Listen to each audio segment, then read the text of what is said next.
Video disclaimer: This video is only for entertainment purpose, so please don't take seriously. Hello guys, मेरा नाम है अंशु और आपका स्वागत है आपके अपने चैनल आरडी मैसअप में। गाइज, आज के इस वीडियो में हम देखने वाले हैं कमाल के मैसअप रिएक्शन को। अगर आपको ये मैसअप रिएक्शन की वीडियो पसंद आएगी तो वीडियो को लाइक और शेयर कर दीजिएगा, और अगर आप चैनल पे नए हैं तो चैनल को सब्सक्राइब जरूर कर लीजिएगा। Thank you. तो गाइज, आगे की बात हम वीडियो के खत्म होने के बाद करते हैं। तो चलिए इस मैसअप रिएक्शन की कमाल की वीडियो की शुरुआत करते हैं। Hope you will enjoy.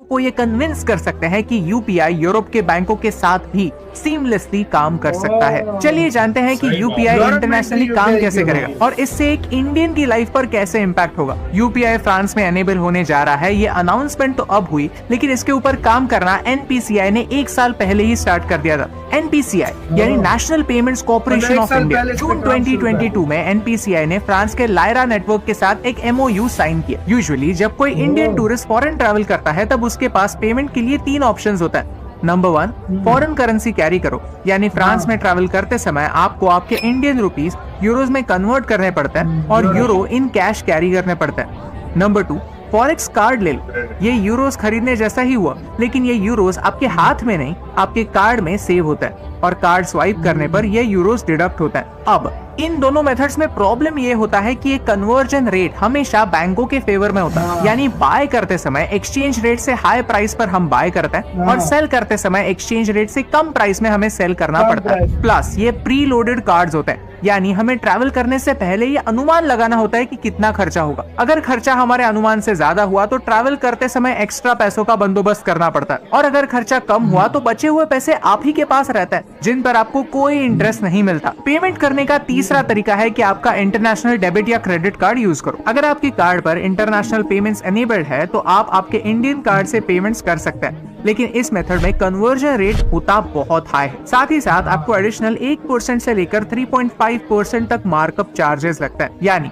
इन तीनों मेथड्स में इंडियन टूरिस्ट का किसी न किसी तरीके से नुकसान होता ही है। लेकिन अब यूपीआई ये सारे प्रॉब्लम सुलझाने वाला है। चैप्टर 2, यूपीआई की इंटरनेशनल डिमांड। इस साल यानी 2023 में भारत G20 का प्रेसिडेंट है और इस मौके पर कई इंटरनेशनल लीडर्स और डिग्निटरीज भारत आ रहे हैं। इस मौके का इस्तेमाल भारत ने यूपीआई का लाइव डेमोन्स्ट्रेशन देने के लिए किया और इंटरनेशनल लोगों को यूपीआई कितना फास्ट, कन्वीनियंट और सीमलेस है ये दिखाया। इस डेमो का रिजल्ट हमें 13 फरवरी 2023 को देखने मिला, जहां हमारे यूनियन मिनिस्टर अश्विनी वैष्णव जी ने अनाउंस किया कि भारत का यूपीआई अब 13 देशों में एक्टिव होगा। आज सिचुएशन कुछ ऐसी है कि मास्टर कार्ड और वीसा जैसी कंपनीज इंटरनेशनल पेमेंट्स पर राज करती हैं और मनचाहा चार्ज लगाती हैं। शायद आप में से कुछ लोगों को ये पता ना हो, लेकिन जब भी आप कार्ड स्वाइप करते हैं तो सारे के सारे पैसे दुकानदार को या फिर वेंडर को नहीं जाते। कुछ पैसे कट होकर सीधा वीजा या मास्टर कार्ड को मिलता है, यानी आपके कन्वीनियंस की फीस वेंडर को चुकानी पड़ती है। लेकिन अब ये सिस्टम जल्द ही खत्म होगा। चलिए जानते हैं कि किन देशों के साथ यूपीआई पार्टनरशिप्स होने वाली है। रशिया के लिए इस वॉर के समय ट्रेड एक काफी इम्पोर्टेंट मुद्दा है। ये ट्रेड डॉलर में नहीं हो सकता, इसीलिए युआन या फिर दूसरी करेंसीज में ट्रेड करने की बात हो रही है। यूपीआई और बैंक ऑफ रशिया के फास्टर पेमेंट सिस्टम एफपीएस को इंटीग्रेट करके एक सीमलेस प्लेटफॉर्म बन रहा है। भारत का रुपे और रशिया के मिर कार्ड्स क्रॉस बॉर्डर पेमेंट के प्रॉब्लम को सॉल्व करने की कोशिश में है, जहां इंडियन वेंडर्स रुपीज में और रशियन वेंडर्स रूबल में पेमेंट कर सकते हैं। थाईलैंड में पिछले साल 11 मिलियन फॉरेन टूरिस्ट आए, उनमें से 1 मिलियन इंडियन थे, यानी थाईलैंड के टोटल टूरिज्म का ऑलमोस्ट 10% भारत से आता है। इन टूरिस्ट के लिए आसानी हो, इसीलिए प्रॉम्प्ट पे सर्विस के साथ यूपीआई इंटीग्रेट होगा। वैसे यूएई का नेटवर्क इंटरनेशनल और माशरक बैंक, सिंगापुर का पे नाउ, यूनाइटेड किंगडम के तेरापे और पे एक्सपोर्ट, ओमान की सेंट्रल बैंक, ऐसे कई पार्टनर्स अब यूपीआई को एक्सेप्ट करने वाले हैं। इन सारी पार्टनरशिप्स में सिंगापुर की पार्टनरशिप काफी स्पेशल। सिंगापुर एशिया का सबसे रिचेस्ट देश है। पर कैपिटा इनकम की बात की जाए तो सिंगापुर का पर कैपिटा इनकम $67,000 है, जो अमेरिका से भी हाई है। सिंगापुर की डेमोग्राफी भी स्पेशल है, क्योंकि सिंगापुर के टोटल पॉपुलेशन का 9% पॉपुलेशन एक इंडियन ओरिजिन पॉपुलेशन है। वर्ल्ड बैंक कहता है कि 2023 में सिंगापुर से भारत में $100 बिलियन रेमिटेंस के तौर पर आए, लेकिन इंटरनेशनल लॉज, फीस और बॉर्डर्स की वजह से पेमेंट्स के लिए ऑन एन एवरेज 24 घंटे लगता है और $200 ट्रांसफर करने के लिए $3 से $6 तक फीस भी लगती है। इस साल फरवरी के महीने में सिंगापुर और भारत के बीच एक इम्पोर्टेंट अग्रीमेंट हुई और cross border payment system enable हुई। इससे होगा क्या? 3 इंपॉर्टेंट पॉइंट्स है, चलिए समझते हैं। इंडियन स्टूडेंट्स जो सिंगापुर में स्टडी करते हैं उन्हें पैसा भेजा जा सकता है। इंडियन सप्लायर से सिंगापुर से गुड्स खरीदने पर पेमेंट यूपीआई में हो सकती है। सिमिलरली अगर सिंगापुर के किसी कंपनी से कुछ खरीदना है तो फिर भी पेमेंट यूपीआई से हो सकती है। एंड मोस्ट इंपॉर्टेंटली ये हमारे लिए काफी इंपॉर्टेंट दरवाजा ओपन करता है और वो है foreign investments. Golden gate ventures, jungle ventures, vertex venture जैसी वेंचर कैपिटल कंपनी सिंगापुर में बेस्ड है। राइट नाउ सिंगापुर और भारत के बीच जो यूपीआई ट्रांजैक्शंस होते हैं उन पर एक लिमिट है 30,000 रुपीज पर डे। लेकिन इस प्रोसेस की सक्सेस हमारे लिए एफडीआई यानी फॉरेन डायरेक्ट इन्वेस्टमेंट के नए दरवाजे ओपन करेगी। Chapter 3 banking super power. जब बैंकिंग या फिनटेक की बात करते हैं तो भारत का नंबर दुनिया में 3rd रैंक पर आता है। 2030 तक हमारा फिनटेक सेक्टर $1 ट्रिलियन के मार्क को क्रॉस करेगा और तब तक हमारी इकोनॉमी एक $10 ट्रिलियन इकोनॉमी बन चुकी होगी, यानी आज से कुछ डबल। 5G एरा में भारत लाइटनिंग स्पीड से एक सुपर पावर या फिर एक ग्रेट पावर बनने जा रहा है और इस लंबे जर्नी की शुरुआत होती है एक बैंक अकाउंट से। वर्ल्ड बैंक का ग्लोबल फाइनेंशियल इंक्लूजन डेटाबेस कहता है कि भारत के 80% लोगों के पास एक बैंक अकाउंट है। प्रधानमंत्री जन धन योजना के थ्रू इंडिया में होने वाले बैंक अकाउंट्स का नंबर सिग्निफिकेंटली बढ़ा है। बैंक अकाउंट होना लगती है काफी कॉमन बात है, लेकिन ये एक आम आदमी के लिए सुपर पावर है, क्योंकि हर बैंक अकाउंट एक यूनिक आईडी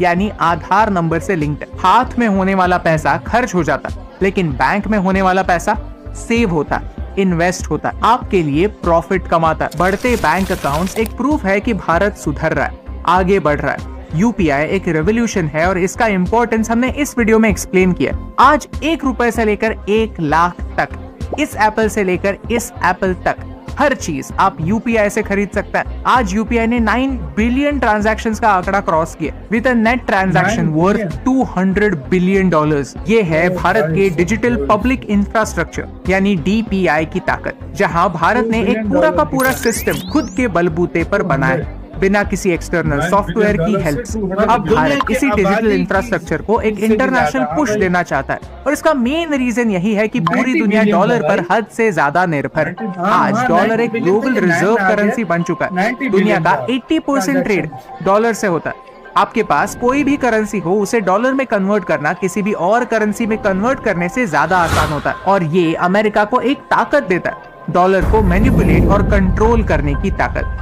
अमेरिका की फेड डॉलर को प्रिंट करती है और दुनिया का एक डॉलर कैसे यूज किया जा सकता है इसे डिक्टेट भी करती है। और इसकी वजह से सिर्फ भारत के अगेंस्ट ही नहीं, किसी भी देश के अगेंस्ट एक्शन लेना अमेरिका के लिए पॉसिबल हो जाता है। इसे वेपनाइजेशन ऑफ डॉलर कहते हैं और अमेरिका खुद ने बनाए हुए सिस्टम्स को ऐसे ही पहले अब्यूज कर चुका है। 1999 में कारगिल वॉर के दौरान अमेरिका ने कुछ ऐसा ही किया था। उन्होंने जीपीएस सिस्टम से इंडिया को कट ऑफ कर दिया था। यहाँ अमेरिकन लीडर जॉन कॉनली की वो बात याद आती है, dollar is our currency but your problem, जिसे हमने इस वीडियो में एक्सप्लेन भी किया। यूपीआई के सारे ट्रांजैक्शंस किसी न किसी इंडियन बैंक से होकर गुजरते हैं। ये टेक्नोलॉजी हमारी है और इसे यूज करने में हम किसी भी फॉरेन देश पर निर्भर नहीं है। इससे हम डॉलर को टच किए बगैर इंटरनेशनली पैसे ट्रांसफर कर सकते हैं। इसीलिए यूपीआई इंटरनेशनल होना हम सब के लिए इम्पोर्टेंट है, क्योंकि ये हमें इस बात की गारंटी देता है कि कल जाकर जियोपॉलिटिकल लेवल पर कुछ भी क्यों ना हो जाए, हमें इंटरनेशनली ट्रेड रोकने की जरूरत नहीं पड़ेगी। Chapter 4 conclusion. आने वाले समय में यूपीआई भारत का सबसे बड़ा एक्सपोर्ट होने वाला है। जहां दूसरे देश सिर्फ एक प्रोडक्ट एक्सपोर्ट करते हैं, हम एक आइडिया एक्सपोर्ट करने जा रहे हैं। इस आइडिया के थ्रू हम डॉलर के आउटडेटेड सिस्टम को तोड़ सकते हैं। जैसे फ्रेंच रेवोल्यूशन एक सोशल रेवोल्यूशन था,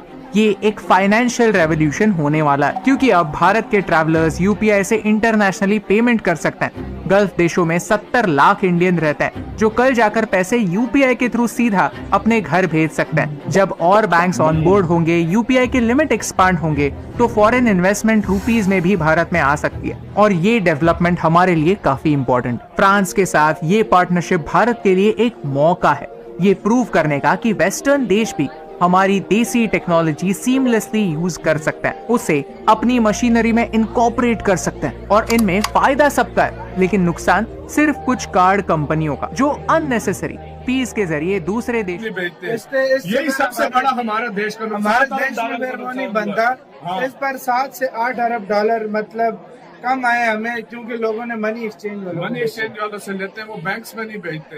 हाँ ठीक है, थोड़ा बहुत फर्क होता है, लेकिन इससे हमारे मुल्क का भी नुकसान है। मनी एक्सचेंज वाले जो करते हैं वो डॉलर्स की कमी हमें वैसे भी हो रही है, तो ये होता है। और भारत में सारा बैंक के थ्रू होता है मेरे ख्याल से, है ना, बैंक में बहुत कम होता है। यूपीआई का भी पैसा बैंक में जाएगा।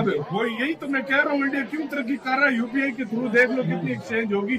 अभी दूसरे देशों के साथ भारत में इजिली आएगा, भारत और कंट्रीज को इजिली भेज सकेगा। देशों के साथ यूपीआई के थ्रू करेगा, रेमिटेंस होगा इंडिया में, जो है अपने बैंक के थ्रू आएगा, वो और फायदा इंडिया। क्या चाहिए और यार, और क्या चाहिए वाकई में यार, बहुत ही अच्छा। और भारत बहुत जल्द इस मामले में सुपर पावर बन जाएगा, जिस तरीके से भारत कुछ टाइम लगेगा, लेकिन मुझे ये लग रहा है कि 3 से 4 साल में आपको भारत बहुत सारे देश मिलते हुए मिलेंगे। कोई भी देश तकरीबन आपको 50 से ज्यादा देश मुझे लग रहे हैं, मुझे तो इससे भी ज्यादा भी हो सकते हैं। 18 एक तो अभी हो गए, 19 हो गए, सिंगापुर में तो स्टार्ट हो गया, और फ्रांस में भी होने वाला है, और देशों में भी स्टार्ट होने वाला है। तो आप खुद अंदाजा लगा 3 से 4 साल में। गाइज आपको यह मैसअप रिएक्शन का वीडियो कैसा लगा, अपने थॉट को नीचे वीडियो के कमेंट में जरूर बताइएगा। वीडियो पसंद आई हो तो वीडियो को लाइक जरूर कर दीजिएगा, चैनल पे नए हैं तो चैनल को सब्सक्राइब जरूर कर लीजिएगा। तो थैंक यू, मिलते हैं नेक्स्ट वीडियो में।